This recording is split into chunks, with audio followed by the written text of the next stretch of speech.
But today, what we're going to focus on is 1 Samuel chapter 17, which, I mean, it is what it is. The weather is how it's going to be.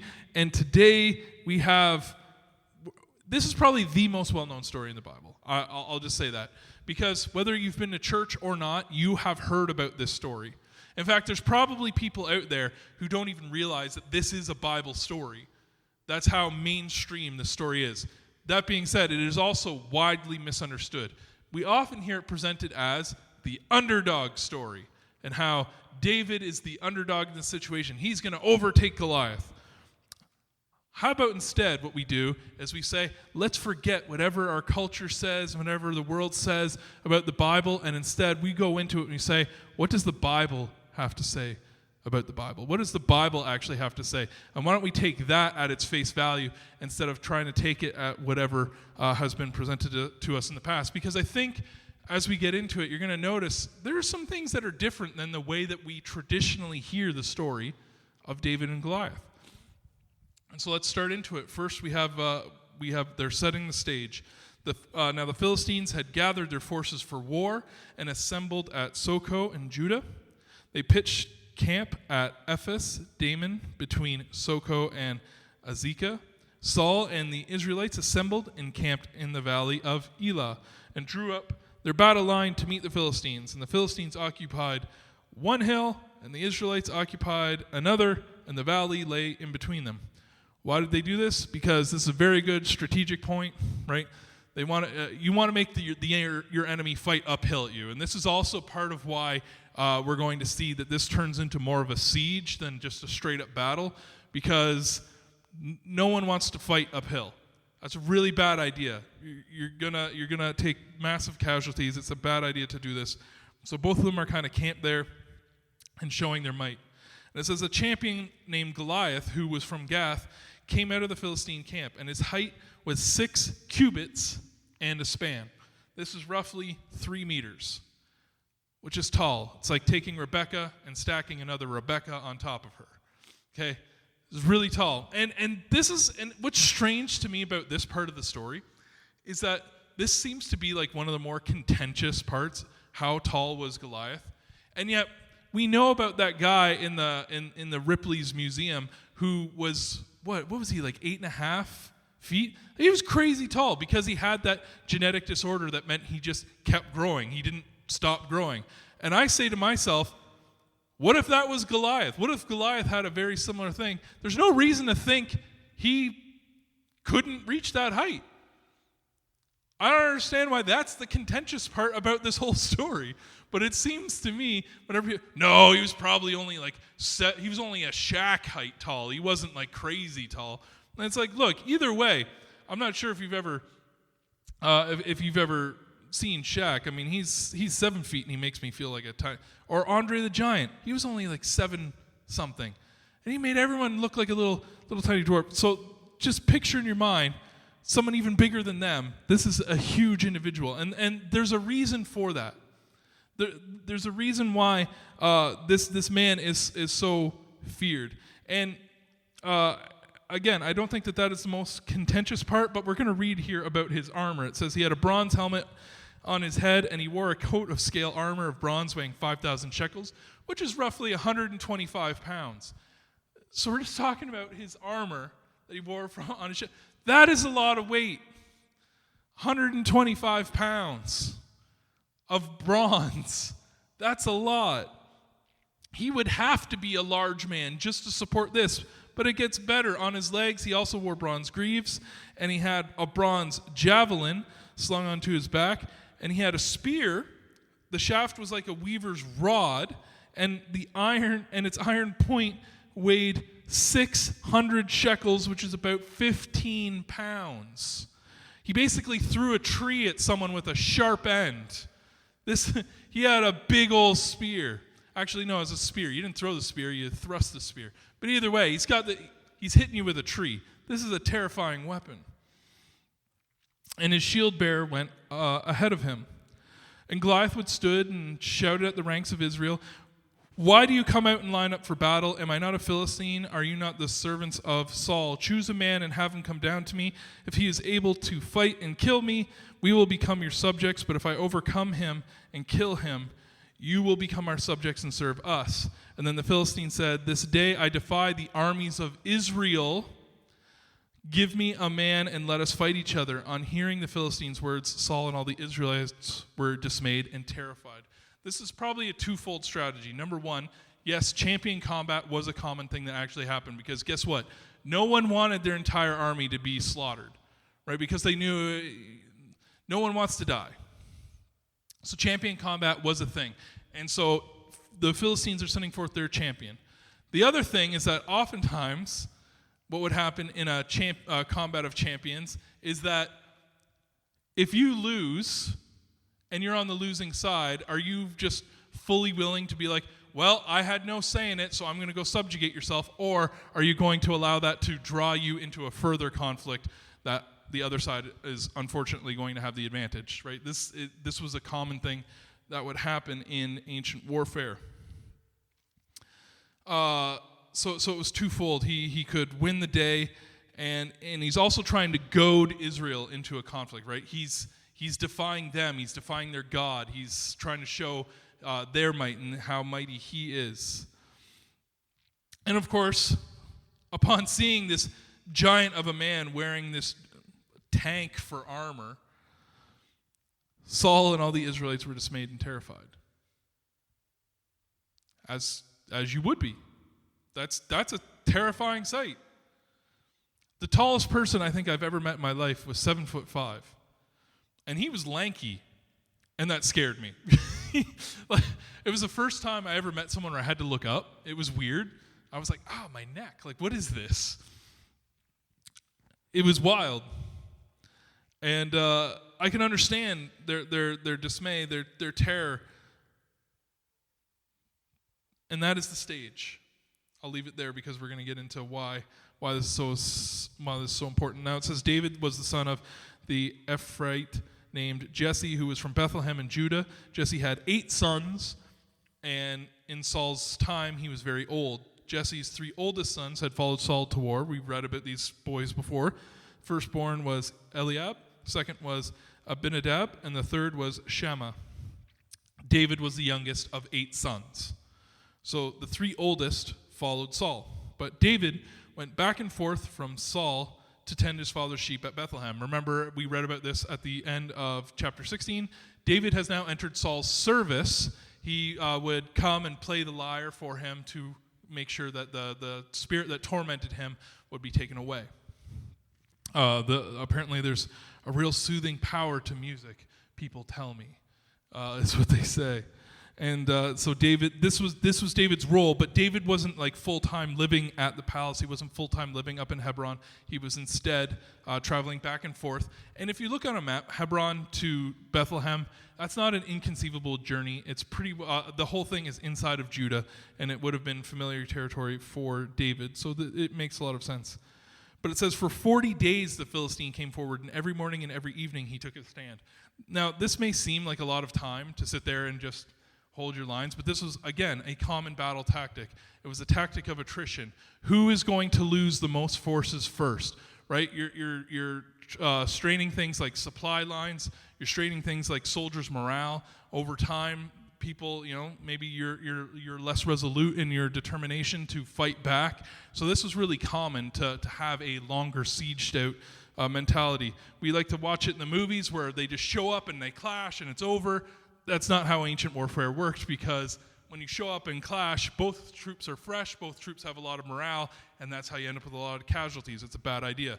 This idea of 40 days of berating the Israeli army makes a lot of sense, because every day he's getting up there and reducing the morale further and further and further, and maybe the Philistines will be able to take them without even swinging a sword. Right? This is a tactic that they are using. But Jesse said to his son David, take an ephah of roasted grain, 10 loaves of bread for your brothers, and hurry to their camp. Like I said, attrition was a problem. Supply lines were a problem. And keeping an army fed is a difficult task. especially an army that's at the top of a hill. You know what's not at the top of a hill? Water. Water goes down the hill, and so there's a big issue with getting water and food to your army, keeping the supplies going. And so oftentimes this was done by families of the soldiers. They would send their own food and make sure that their sons were taken care of in order that they would be able to keep up their strength and be ready when the time came to fight. He also said, take along these 10 cheeses to the commander of their unit, see how your brothers are, and then bring home some assurance from them, right? Jesse's just a concerned father. I want to know how my boys are doing. They are with Saul and all the men of Israel in the valley of Elah fighting against the Philistines. So early in the morning, David left the flock in the care of a shepherd. He loaded up and set out as Jesse had directed. He reached the camp as the army was going out to its battle positions, shouting the war cry. And Israel and the Philistines were drawing up their lines and facing each other, right? This would have been something that would happen every day, right? Because you can't show weakness. You got to show them, no, we're ready to go. We're ready to battle. We're ready to do this, or else the other side is just going to swoop in and take you. So David left his things with the keeper of supplies. He ran to the battle lines and asked his brothers how they were. And as he was talking with them, Goliath, the Philistine champion from Gath, stepped out from his lines and shouted his usual defiance. And David heard it. David is now fully aware of the threat that lay before his people. Whenever the Israelites saw the man, that is Goliath, they all fled from him in great fear. There was no one brave enough to go forward. Now the Israelites had been saying, do you see how this man keeps coming out? He comes out to defy Israel. The king will give great wealth to the man who kills him. He will also give him his daughter in marriage and will exempt his family from taxes in Israel. If you remember, one of the perks about becoming king is you got to tax everybody, right? That was like one of the big good things that it meant to be king. It meant you didn't have to work, you just got paid. What a great deal. And he's saying, I'm going to give up that privilege on this family in order to overcome this threat, this bounty that he has now put out for Goliath, is to address the thorn in Saul's side. And not only did he offer all these good things, but he also offered his daughter because things are getting that desperate. He offered a princess, quite literally. David asked the men standing near to him, what will be done for the man who kills the Philistine and removes disgrace from Israel?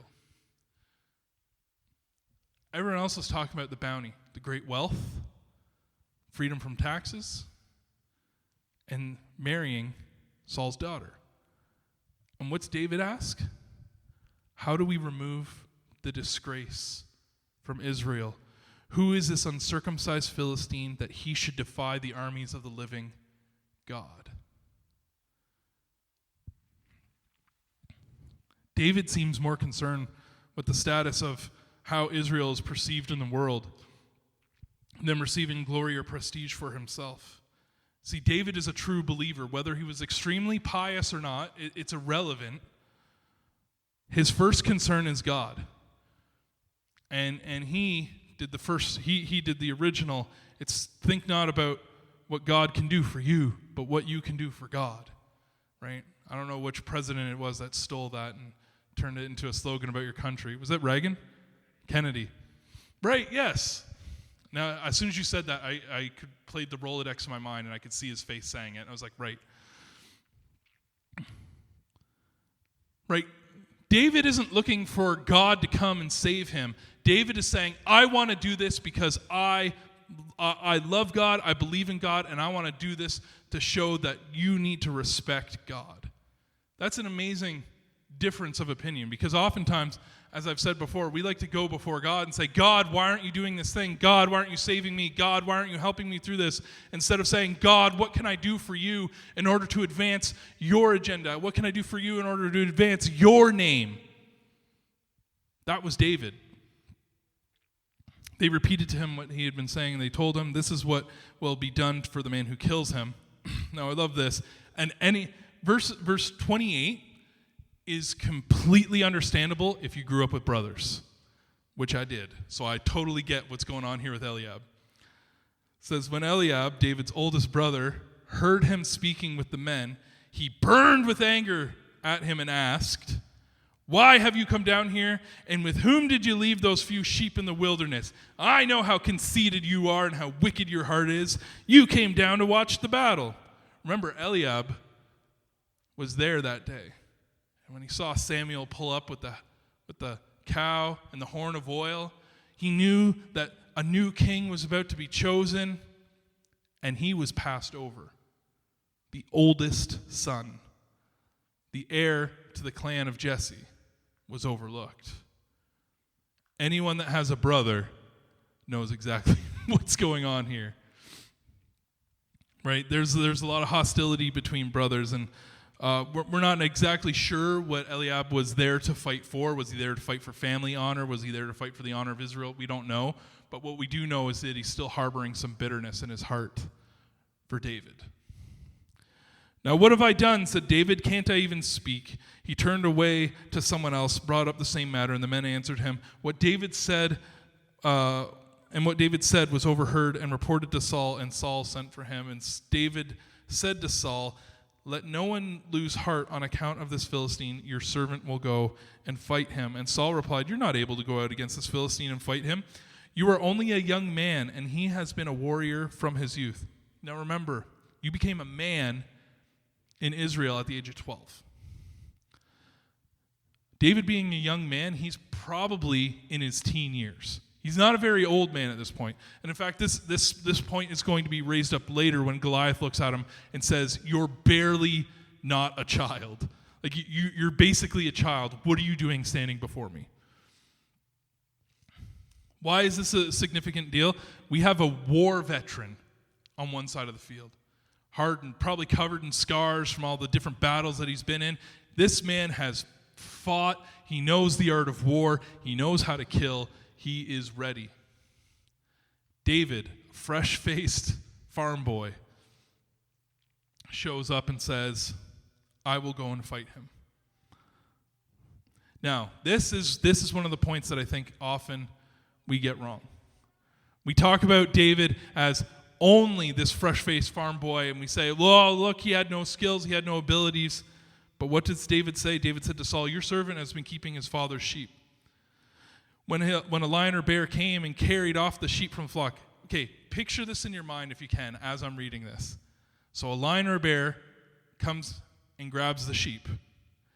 He says, I went after it. I chased this beast down. I struck it, presumably with his staff, or maybe he was a real man and used his fist. But he struck it and he rescued the sheep from his mouth. Okay, so he's not just he's like, no, that's my sheep. He gets the sheep from its mouth. And then it turns on me, on David, and it says, I seized it by its hair. Imagine him just grabbing a lion by the mane, and then I struck it and killed it. Your servant has killed both the lion and the bear. This uncircumcised Philistine will be like one of them because he has defied the armies of the living God. The Lord who rescued me from the paw of the lion and the paw of the bear will rescue me from the hand of this Philistine. I want to point this out because I feel like this is so often ignored. God has been preparing him with the skills that he will need for this moment. Why do I say that?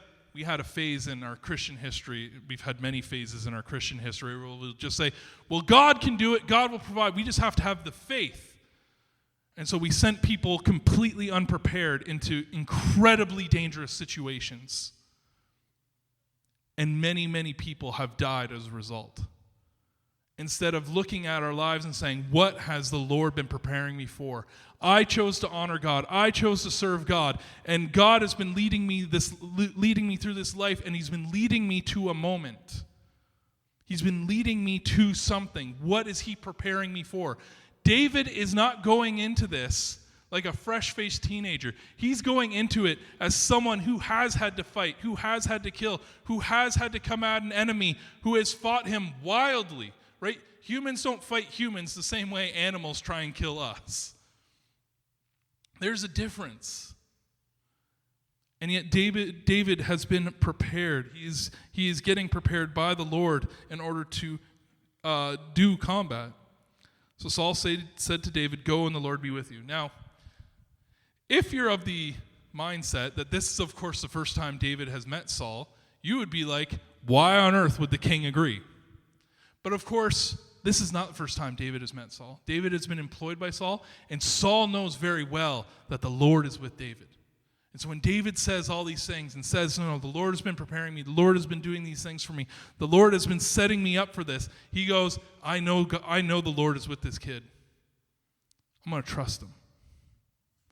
I know the Lord is with this young man. I'm going to believe him. And so he sends him. And it says he dresses him in his own tunic. He put a coat of armor on him, his bronze helmet on his head. David fastened on his sword over the tunic, and he tried walking around because he was not used to them. And he said, I can't go in these. He said to Saul, because I'm not used to them. So he took them off. And David did the smartest thing that anyone has ever done. He said, the Lord trained me one way. Why am I trying to go at this in a different way? Why am I trying to go at this in a different manner? The Lord didn't train me to go around in a bulky suit of armor to fight with swords. He taught me how to fight with a staff and a sling. So he took his staff. By the way, I want to point this out too. A staff is a legitimate weapon, okay? The reason a shepherd had a staff was because it was a weapon to be used against wild animals. Like, you can kill a person with a staff. I don't want you to think that it's just some creaky little old man stick meant to hold him up when he's getting tired. No, a staff is a weapon. And so is a sling. In fact, there were probably many, many slingers in Saul's army because a sling was a legitimate weapon. And if you don't believe me, go on YouTube, watch some people do some sling stuff. It is wild, like how dangerous a sling can be. Like a well-trained slinger, there's a reason why Goliath is going to go down, in case you didn't know that was the end of the story. So what's he do? He takes the staff, he chooses 5 smooth stones from the stream, he puts them in his pouch of his shepherd's bag, and with his sling in his hand, he approached the Philistine. He walks down in his shepherd clothes, he's got a staff and a leather strap in his hand. Despite us, he is ready for one-on-one combat. Meanwhile, the Philistine, that's Goliath, with a shield bearer in front of him, he kept coming closer to David. Aha, it's been 40 days, and suddenly a challenger is finally willing to approach me. He looked David over, saw that he was little more than a boy, right? Like I said, he was probably just a teen. We don't know exactly. It doesn't tell us exactly how old he is, but we know he's a very young man. He was little more than a boy. He's glowing with health. He was handsome, and he despised him. And he said to David, am I a dog that you come at me with sticks? And the Philistine cursed David by his gods. Come here, he said, I'll give your flesh to the birds and the wild animals. But David is the king of trash talk. And so David said to the Philistine, you come against me with your sword, spear, and javelin, but I come against you with the name of the Lord Almighty, the God of the armies of Israel, whom you have defied. This day the Lord will deliver you into my hands. I'll strike you down and cut off your head. With what, by the way? He has a staff and a sling. This very day I will give the carcasses of the Philistine army to the birds. See, this is where he steps it up. Before it was just about them. Now he's saying, not only am I going to kill you and cut off your head, I'm going to hand the carcasses of the Philistine army to the birds and the wild animals, and the whole world will know that there is a God in Israel. See, he's the king of trash talk. And all of those gathered here will know that it is not by the sword or spear that the Lord saves, for the battle is the Lord's, and he will give you into our hands. All of this language, again and again and again, is demonstrating that David is coming at this in a very different way than any of the other soldiers ever did. He is coming at it saying, I'm coming in service of God. I'm doing this for the Lord. I want to serve my God. He is about his faith in the Lord.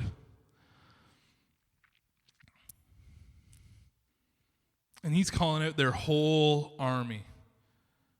As the Philistine moved closer to attack him, I love this. So the Philistine's moving closer, as you need to if you have a spear or a sword. You got to close that gap. What's David do? He runs quickly towards the battle line, towards Goliath to meet him. Why? Well, remember, when we read about how he fought the lion and the bear, what did he do? He was right on top of them. He knows he needs to close the gap, that he'll only get one shot, but God's been making him ready for this moment. He reached into his bag, he takes out a stone, he slung it, and he struck the Philistine on the forehead, and the stone sank into his forehead, and he fell face down on the ground. You imagine if you're on the Philistine battle line, because all you see is the back of your hero starting to power. You can imagine the ground almost shakes under that much weight as he's pounding towards David. And then all of a sudden, you see this tiny little lad cast a stone, and then boom. Imagine the dust cloud coming off of a 9-foot individual. That's all. The shock.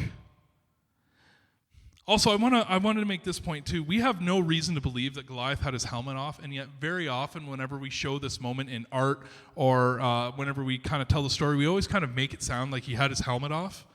But no, we have no reason to believe that. We have every reason to believe his helmet was still on his head. This is about the skill and the precision of David through the preparation of God, that God had brought him for this moment. So David and also here's another thing.